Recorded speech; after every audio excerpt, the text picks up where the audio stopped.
कांग्रेस मतलब अपने जीवन की दूसरी सबसे बड़ी गलती करने जा रही दिल्ली।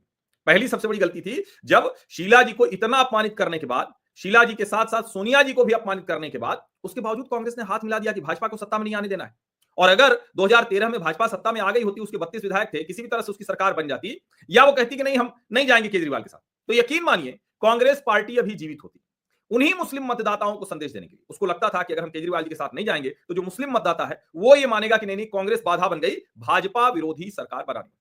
मैंने आपको एक बात और बताई थी कि 2014 में जब 282 भाजपा को आई, तो आपको याद होगा 2015 में कैसे खड़े हो गए सब आम आदमी पार्टी के साथ।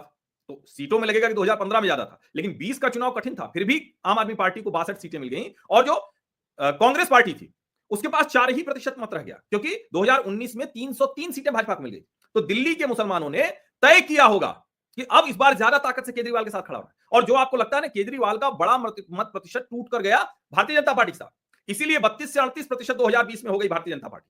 और जो उसका मत प्रतिशत कम घटा हुआ दिखा, सिर्फ 0.75 घटा दिखा, वो क्यों? क्योंकि जो कांग्रेस के साथ मुसलमान था वो उसके पास आ गया। आम आदमी पार्टी का बड़ा वर्ग, जिसको मिडिल क्लास कह लीजिए, जिसको मतलब हिंदू मुस्लिम मतदाता के तौर पर तो ऐसे होता नहीं, हिंदू मतदाता तो कोई ऐसा होता नहीं कि उस तरह से वोट करे, तो वो पूरी तरह से एक जिसको कहते हैं ना कि वो जो मतलब हिंदू पहचान करने वाले जो लोग हैं, मिडिल क्लास पहचान जो लोग करने वाले हैं, वो 2020 में शिफ्ट किए। और मैंने उस वक्त भी कहा था, तो उस वक्त लेकिन भाजपा की तरफ शिफ्ट किए, लेकिन कांग्रेस शून्य हो गई। 4% मत शून्य जैसा ही होता है। अब कांग्रेस कहां जाएगी? तो ये सारे समीकरण अरविंद केजरीवाल के ध्यान में, इसीलिए वो चाहते हैं कि चुनाव जम के हिंदू मुसलमान हो जाए। उससे क्या होगा कि उनका पूरा का पूरा जो मुस्लिम मतदाता समूह है वो उनके साथ रहेगा। दूसरा, उनको यकीन है कि जो बहुत लोअर स्ट्रेटा वाला जो जिसको फ्रीबी जो कहते हैं, रेवड़ी पर देंगे, रेवड़ी पर चर्चा करेंगे, वो वाला मतदाता उनके साथ रहेगा।